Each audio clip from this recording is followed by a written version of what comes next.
जी, आपका बहुत बहुत स्वागत है। पूरी समस्या क्या है और क्या आरोप लगे और क्या सॉल्यूशन है उसका और क्या बीजेपी को इसका नुकसान होगा, जरा आप अपना प्रकाश डालिए। जी बहुत बहुत धन्यवाद।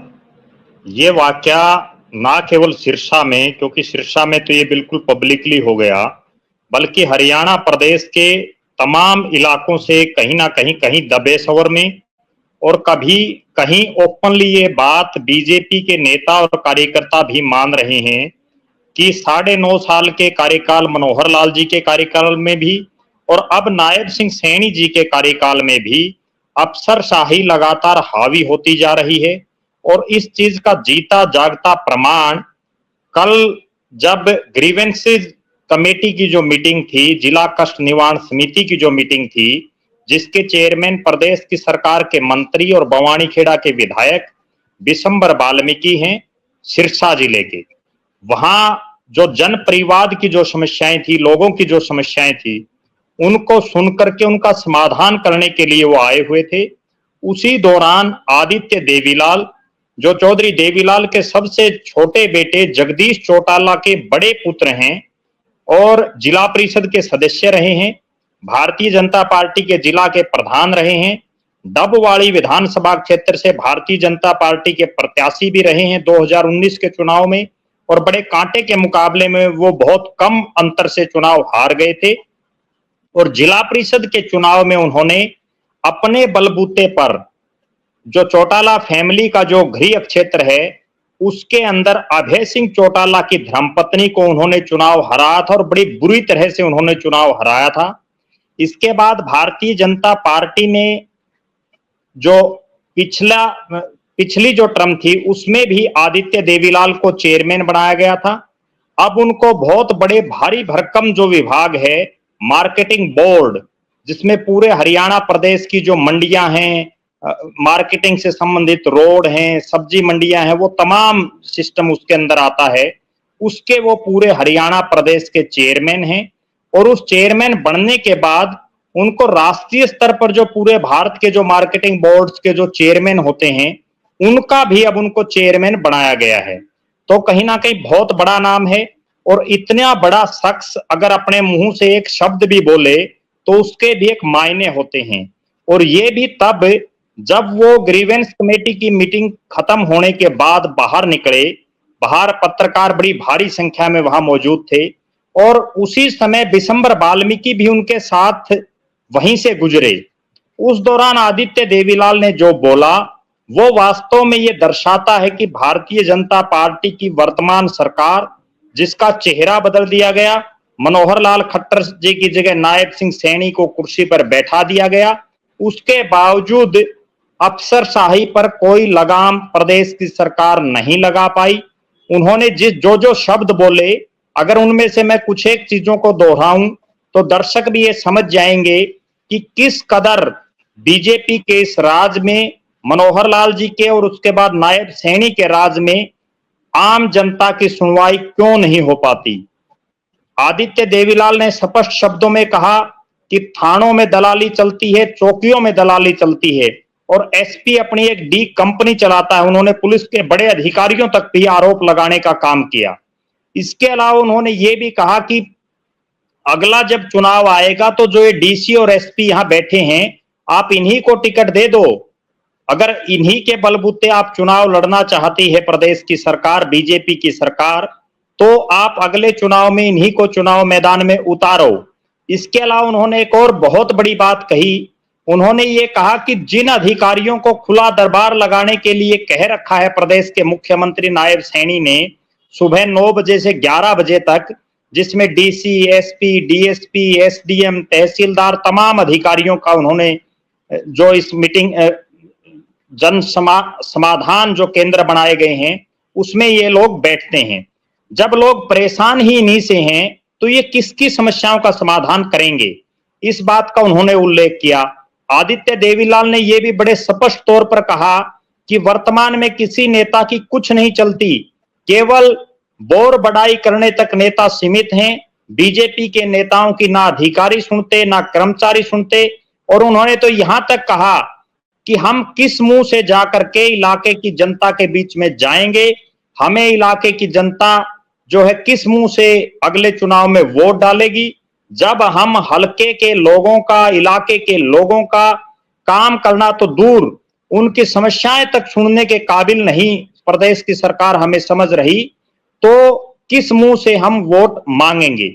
ये बड़ा दर्द आदित्य देवीलाल का झलका, और ना केवल आदित्य देवीलाल का, क्योंकि वो एक बेबाक नेता हैं, वो खुले दिल से बोल देते हैं, जो उनके दिल में है वही उनके दिमाग में है और वही उनकी जुबा पर है।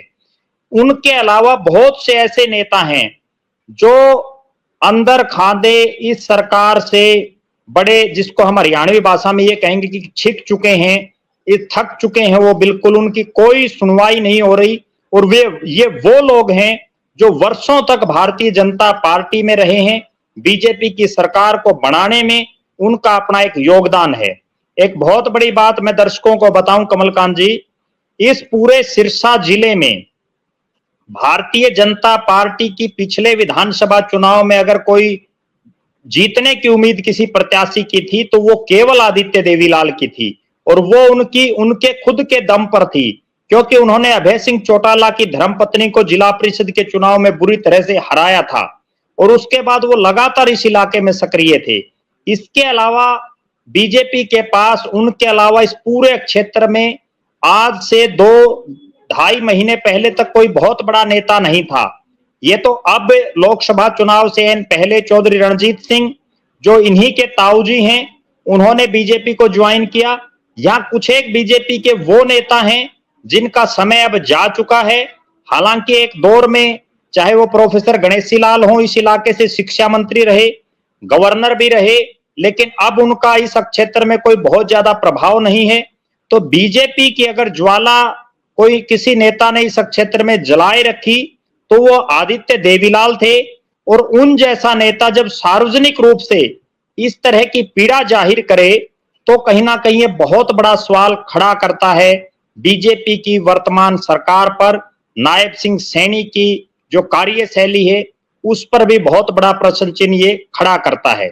उन्होंने एक बड़ी बात और कही इस दौरान, उन्होंने ये कहा कि ग्रीवेंस कमेटी की मीटिंग लेने मंत्री आ गए, लेकिन जब किसी का कोई समाधान नहीं होता, जब जनता संतुष्ट ही नहीं है, तो फिर काहे की ग्रीवेंस कमेटी की मीटिंग लेने के लिए मंत्री आते हैं। जी, तो ये आपको ऐसा क्या लगता है कि बीजेपी के लीडर्स जो हैं वो ब्यूरोक्रेसी को कंट्रोल नहीं कर पा रहे हैं? और पहले काफी समय से ये चर्चा है ब्यूरोक्रेसी के अंदर कि शायद बीजेपी को इस बार आने में दिक्कत हो, तो वो तो वैसे ही उनका जो कोई काम है वो करने से आनाकानी कर रहे हैं, ये आम चर्चा है बीजेपी के अंदर। तो सवाल ये है कि ब्यूरोक्रेसी को बीजेपी की लीडरशिप कंट्रोल क्यों नहीं कर पाती? देखो, जब मनोहर लाल खट्टर जी ने 2014 के अक्टूबर महीने में प्रदेश की कमान संभाली विधानसभा चुनाव के बाद, तभी से उन्होंने एक स्पष्ट आदेश कार्यकर्ताओं को जारी कर रखा था कि अधिकारियों से ज्यादा बातें नहीं करनी, अधिकारियों से जो अगर आपका कोई काम है वो रूटीन में काम होगा, आप किसी का ठेका उठाने की आपको जरूरत नहीं है। और तभी से लगातार अधिकारी ना कार्यकर्ताओं की सुन रहे, ना विधायकों की सुन रहे, यहां तक कि मंत्रियों तक की भी नहीं सुन रहे। अभी पीछे प्रदेश के मुख्यमंत्री जी ने एक मीटिंग ली थी, उसमें प्रदेश की सरकार के एक बहुत वरिष्ठ मंत्री ने ये यहां तक भी कहा था कि मेरा फलाना जिलाधिकारी या फला एसपी डीसी वो मेरा फोन तक नहीं सुनता। आपकी आवाज चली गई, आपकी आवाज चली गई जी, आपकी आवाज चली गई थी। हाँ, अब आ गई। तो आपने कहा कि आप एक एमएलए ने कहा कि डीसी जो है मेरा फोन तक नहीं उठाता। एमएलए नहीं, एक प्रदेश सरकार का एक बहुत बड़ा मंत्री, उस मंत्री ने बाकायदा ये कहा कि उसका जो गृह जिला है, जिस जिले से मैं मंत्री हूं प्रदेश की सरकार में, उस जिले का जो सबसे बड़ा अधिकारी है वो उसका फोन तक नहीं उठाता, और फोन उठाने के बाद काम तक नहीं करता, अगर उठा लेता है तो कभी। इसके अलावा प्रदेश सरकार के बहुत से विधायक, मैं एक बहुत बड़ा उदाहरण आपको दूं, हिसार में ग्रीवेंस कमेटी की इसी तरह की मीटिंग थी। तब बरवाड़ा से जेजेपी के विधायक जोगीराम सिहाग, जो उस समय सरकार में विधायक थे क्योंकि जेजेपी सत्ता के साथ थी, उन्होंने ग्रीवेंस कमेटी के जो चेयरमैन थे उनके सामने ये दरखास्त लगाई कि फला तहसीलदार मेरी रजिस्ट्री नहीं कर रहा। तो कहीं ना कहीं प्रदेश की सरकार, इस सरकार में 9.5 पौने 10 साल के इस कार्यकाल में अधिकारी पूरी तरह से बेलगाम हो चुके हैं। और बेशक नायब सैनी बार बार ये कहते रहे कि अधिकारियों को, कार्यकर्ताओं की सुननी हो गई। हम आखिर एक और बहुत बड़ी बात मैं बताऊं कि आखिर क्या मजबूरी है कि प्रदेश के मुख्यमंत्री नायब सिंह सैनी बार बार एक बयान दे रहे हैं कि अधिकारियों सुधर जाओ, अधिकारियों कार्यकर्ताओं की सुनो, हमारे कार्यकर्ता चौधरी हैं। उन्होंने यहां तक घोषणा करनी पड़ी कि सरपंच की कुर्सी डीसी और एसपी के बराबर लगेगी। तो कहीं ना कहीं ये आभास खुद नायब सैनी को भी है कि उनको जो बहुत कम कार्यकाल मिला है, इसमें वो इस तमाम जो कार्य प्रणाली पिछले 9.5 साल में मनोहर लाल जी के कार्यकाल से चलती आ रही है, इसको नहीं सुधार पा रहे। और वो बार बार प्रयास भी कर रहे हैं, लेकिन उनके तमाम प्रयास, मेरा ऐसा मानना है कि टोटली फेलियर साबित हो रहे हैं। उन्हें कोई बहुत गंभीर फैसला लेना होगा, तभी प्रदेश में जो बीजेपी की सरकार की लगातार किरकिरी होती जा रही है उससे वो बच पाएंगे। जी। बहुत गंभीर फैसला लेने का तो उतना समय भी नहीं बचा है। अधिकारी भी कोई दंड होगा तो सहर्ष स्वीकार कर लेगा, क्योंकि अगर सरकार वापस आ गई तो ठीक है, दंडित रहेगा। सरकार बदल गई तो उसके तो नंबर वैसे ही हाई हो जाएंगे तो अगली सरकार में।